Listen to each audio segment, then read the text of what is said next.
Well, ladies and gentlemen, we'd like to welcome you back to the channel. And I'm gonna right off the bat here, for those of you that have been watching these these videos, please go ahead and subscribe. Seems like I always do that at the end of the videos. I'm gonna try to do it at the beginning here. Please subscribe and hit the notifications. Really means a lot to me.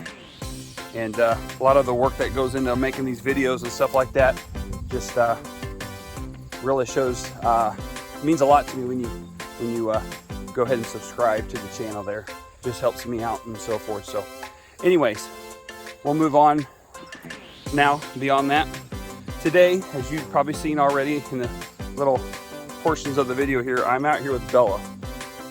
Okay, so Bella's commands is sit, come, stay, heel, down. All right, now I'm not sure we're gonna be able to show you all of this just because I've got a lot on my plate right now with all different kinds of different dogs, and I've got more coming in. So we're having to utilize our time in a very efficient way, an effective way for each dog so they get the appropriate amount of exercise and training. So that being said, with Bella here, as you can tell from the previous video that we've done with her, we have moved on to the prong collar, okay? Now, this is very important, what we're gonna do today. Very important, even though this might be a very short video, this is very important how to do this, okay? If you notice, I got her nylon collar on, which is the orange color, and the prong collar on, okay? Now what we're doing is we're conditioning her to know the difference between the two collars, okay? So no collar means no rules. The nylon collar means there are rules, and such as like we're in the house and this and that and the other, we're doing this and we're doing that. There's rules applied, okay? The training collar, or the prong collar, or what I like to call the training collar, is on her. Let go of my leash there, sweetheart. And she knows that there is going to be training involved, okay? Now, you could train with the nylon collar, it's no big deal. But you will see that if every time you take the dog out and you train with her, that you're going to see that there's going to be a difference in her personality, okay? A huge personality change.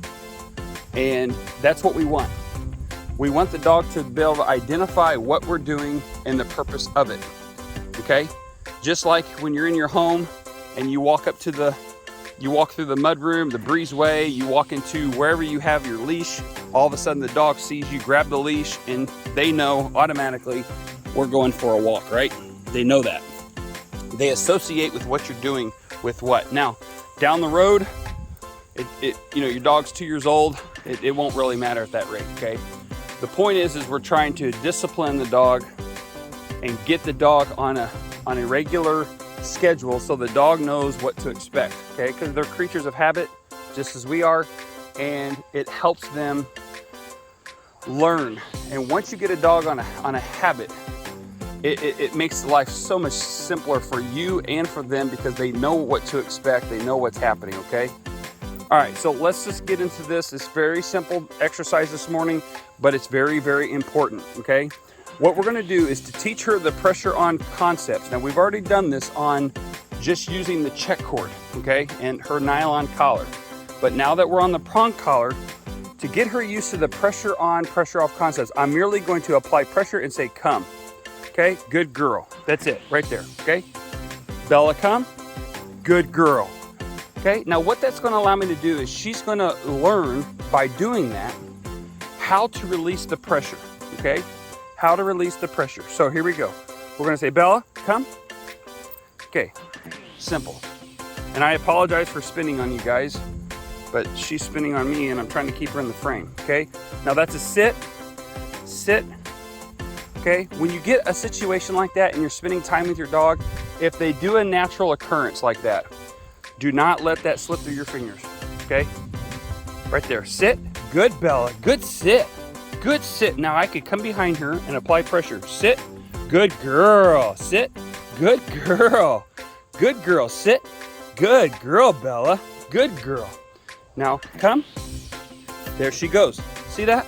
So I just use a natural occurrence of the sit to my favor, okay? Because remember in the other videos we showed her how to sit, okay? We showed that to her. So now when she is wanting to observe or want to look around, you know, and of course she's not perfect, she's just a little puppy, okay? Okay, then she will sit, and then I can use that natural occurrence to my advantage and apply the pressure, okay? Apply the pressure. Now if she's down, I can use this to my advantage if I wanted to, which she's going to get up and not allow me to do that, but I could have used that natural occurrence to teach her down.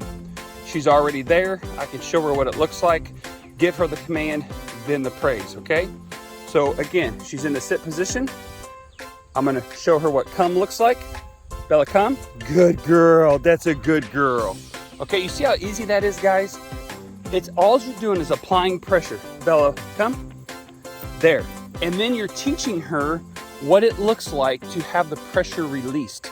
The command is the pressure. Okay? Does that make sense? Hopefully that makes sense.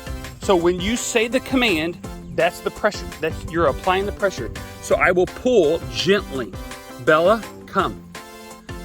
Come. Come. Good girl. Every time I say that command, I'm applying pressure. Okay? And so the pressure is the command. In order for her to release the pressure, okay? In order for her to release the pressure, she's going to have to learn how to release the pressure. In order for her to learn how to release the pressure, she will give in to which the pressure is pulling or being applied. So if the pressure is being applied to the back of her neck, what is she going to do? Think about it for just 1 second. Okay, if I'm pulling like this to me, if she releases the pressure, she comes to me. Come, right? If I apply the pressure to the back of the neck, where's she going to go? For those of you who have answered down, okay, that is correct. All right, because she wants to get away from the pressure. I've used this analogy, I think, at least 100 times. We're going to go for 101 right now. If I got a cow or cattle in the pasture, if I want to move them away, so let's just say there's a cow sitting right here or standing right here, okay? If I want to move that cow to the left, okay, like this, I'm going to come. Good thing I looked down. She was standing right next to me. I'm going to come on the right side and apply the pressure to this side here on that cattle or that cow, specific cow or a herd of cows right here. I'm going to apply pressure right here. I'm going to get into their flight zone, okay? Their flight zone is the visual area right off of the back side of their eye. It's what we would refer to as our peripheral vision, okay? When we see something in our peripheral vision, what happens? Well, we say curiosity killed the cat, and so we look. Well, actually that pressure to our minds says you got to look and see what it is. So we look to see what it is. In our peripheral vision, we see something moving, we look. It's the pressure. So when that cattle or the herd of cattle or the cow sees us coming in from the right-hand side in their peripheral vision or their flight zone, and they can turn and see that, okay? In some cases, you'll see their ears turn back to listen. They will start moving this direction, okay? It's pressure. What are they doing? They're releasing the pressure that's coming this direction, releasing it by going that direction. That's how you move them, okay? Where'd you go? There you are. It's no different than with dogs, all right? I can apply pressure in a specific spot, and the dog will release the pressure to do what I want them to do, okay? It's a natural thing, folks. It's natural. It's how animals work. It's how you work.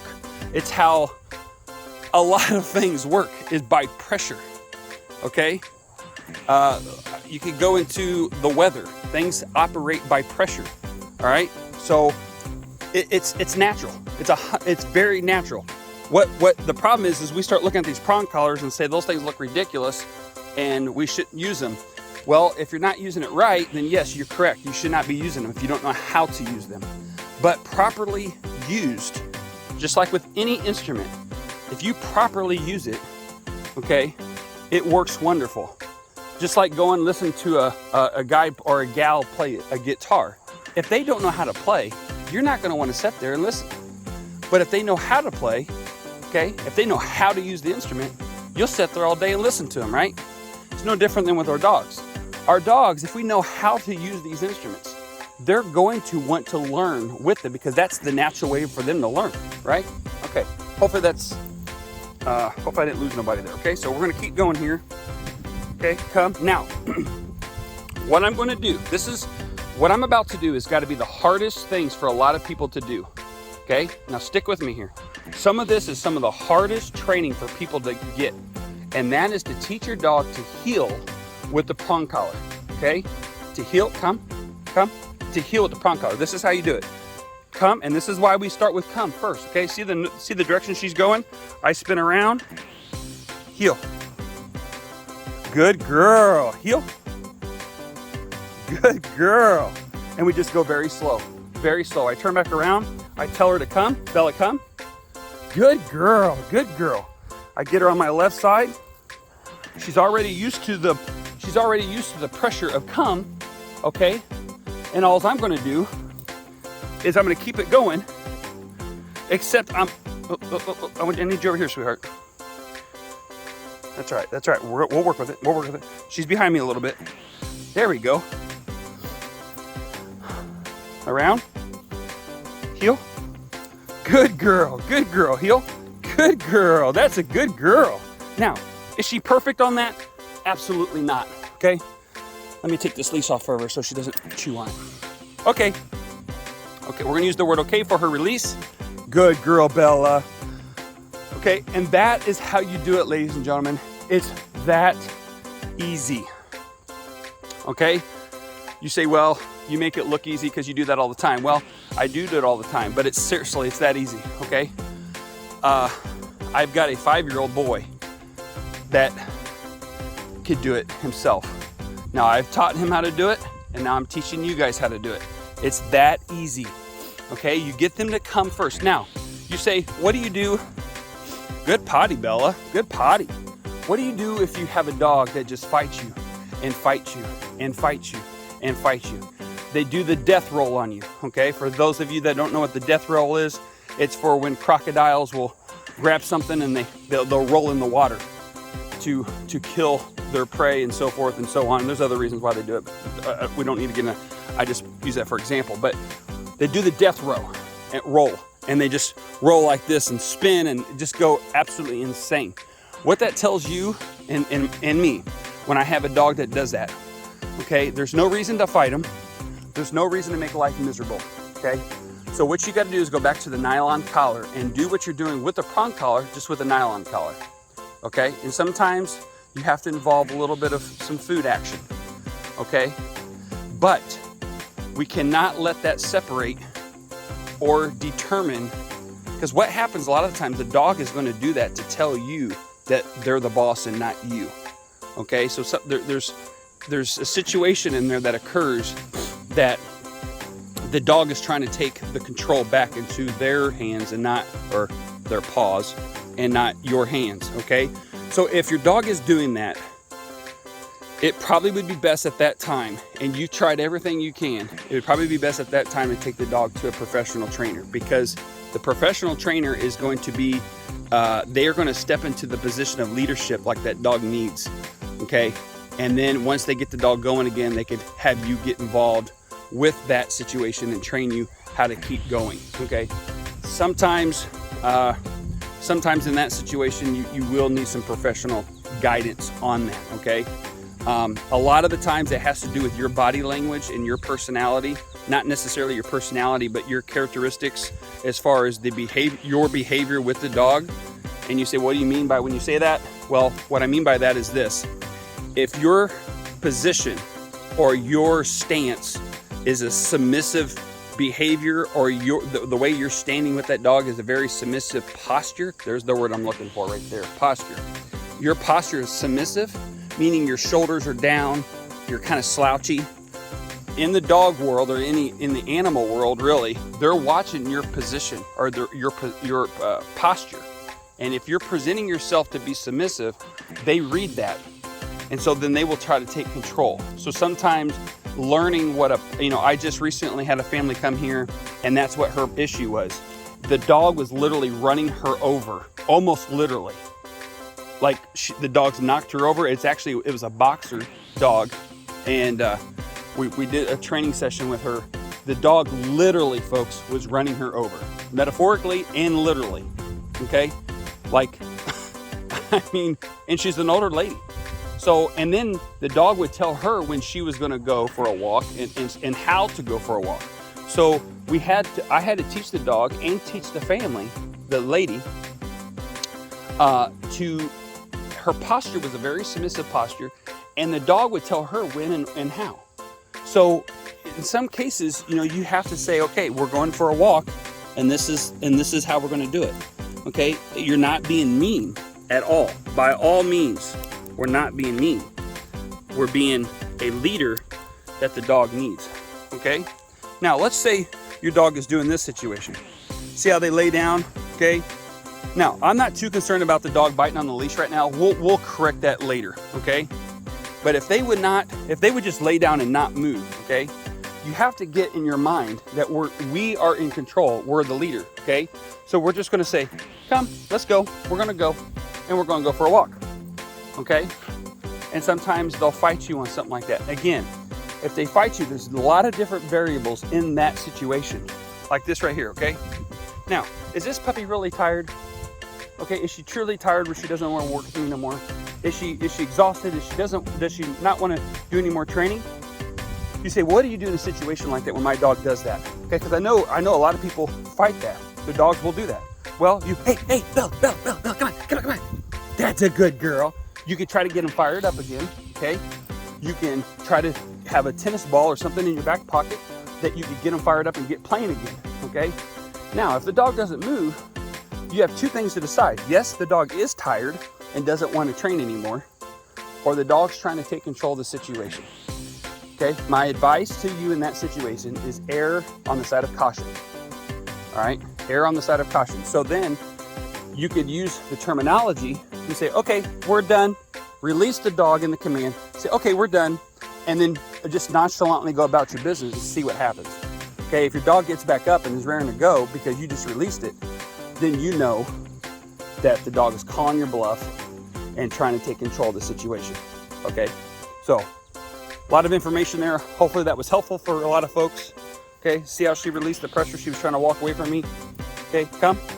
And again, we're just going to use this exercise and we're going to build off of this exercise. Bella, come. Good girl. That's a good girl. Good girl. Come. Good girl, Bella. That's a good girl. Okay, now we're going to go back around. Bella, heel. Okay, she's wanting to go to my right side, but that's okay. And she's behind me a little bit. She's actually right there. But we're gonna correct that, okay? I'm not expecting. Come on, baby. Come on. There you go. Right there. Come on, heel. Good girl. Come on. Heel. Good girl. Okay, now. Whoa. Well, that works. Not in the right spot I was hoping, but that's all right. We'll take it. So now we're going to do whoa, slow her down, and tell her to sit. Okay, that's what we were aiming for. She already kind of beat me to it. Just a little bit of preliminary work that we've done before is basically whoa and sit. Whoa, sit. The word whoa is we use as a preliminary word that we're slowing down. Just think if you're riding a buggy and you have some horses hooked up, you're going through town or you're going through some trails and you want to slow the horse down, you say, whoa, if you don't know what I'm talking about, just watch some Bonanza for you. You'll get it real quick. All right. Anyway, we slow them down by the word whoa, okay? And what that does is this. Number one, hang on, time out. I'm sweating. Sorry, I'm sweating. I got drippy drip going on. Okay, what that does is this. It mentally slows you down as the handler. Okay, so when you say whoa, it slows you down. Therefore, it slows the dog down. And then, sit, good girl. Sit, good girl. I'm using natural occurrence there. And so what I've learned through the years that, again, you cannot use this command with every breed. Okay, we've mentioned this on a previous video. You can't do that because the word whoa to a pointer is different than, say, a lab or a German shepherd, okay? Or, well, I guess it could be different than with a German shepherd too, depending on the way you're training the dog. So, but most breeds, you could use the word whoa as to slowing down, okay? slowing yourself down and coming into a sit. Okay, and I found it better for the family more, to be honest with you. It works better for the person than it does really the dog. But it transitions the body language of the handler and to the dog. So the dog automatically slams on the, slows down versus slamming on the brakes, okay? So sit, good girl, sit, good girl, natural occurrence there. And we're gonna go right down here to a come. Very nice, very nice. Okay, folks, I've gone a little long on this one, but we're gonna keep working on this with Bella, and you guys can see how to do this with, I got drippy going on again, hang on. Sorry, it's very humid out here. And you can see how you get your dog started on that, okay? So you've got to show them what this stuff looks like, okay? When you show them what it looks like and you show them what you expect, it makes it easy for you to give them an understanding of what you're wanting, right? You can't expect, oh, she's gonna walk herself now. You cannot expect them to do something unless, you know, you show them what you're expecting, okay? You say, well, let me use, it's unfair to you that your boss would come in and demand you to do something that you have no idea what his expectations are of the job of what you're supposed to do, or you don't even know how to do it. Okay, it's complete. I'm not talking about it's out of your job title or your job description. I'm not saying that at all. I'm saying you don't even know how to do it. Okay, so it would be unfair to many of you that maybe are, say, a data entry person. Okay. And then go to you and expect you to install a complete landscape job. That's unfair. That's not even right. How do we expect our dogs to listen to us and to do all the commands we want them to do if we don't show them our expectations or show them even how to do it? It's not fair to them.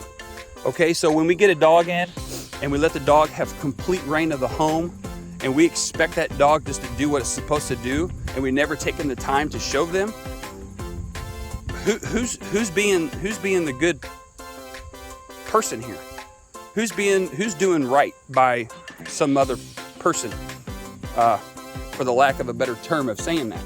Okay, we're really doing the dog injustice because we're not showing the dog what we expect. Okay, and a lot of training our dogs goes into training ourselves first. You'll hear a lot of trainers say that, and you'll hear a lot of people say that. You got to train yourself first. That's why when I talk to people about getting puppies, I make sure they're ready, because I know the puppy's going to be what they want it to be. I know that for a fact, just by the way we breed them and the personalities and this and that and other. But when you get a puppy, you've got to be ready. It's a huge commitment. Okay, so I rattled on plenty long. Appreciate everybody watching the videos. Again, please subscribe to the channel and share the videos with us, and we're gonna have a lot more videos coming. I've got a lot of dogs here, so just stay with us. Some of them are gonna be, later, so some of the dogs that are here, they will probably be gone for a week or two by the time I get all these videos posted, but we'll get them on for everybody. So just stay tuned, and if you have any questions or you'd like to see some content, a specific content, you've got a question, go to my Facebook page, Van Waters Labradors, okay? On Facebook, you can find where to message me. I may ask you to call me, just for the fact to explain yourself a little bit more thoroughly. If it's something very simple, you could just message me and say, hey, could you please make a video on this? We would be glad to do it, just to help you out, okay? So, again, please subscribe, and I hope everybody has a wonderful day, and we'll see you guys on the next video.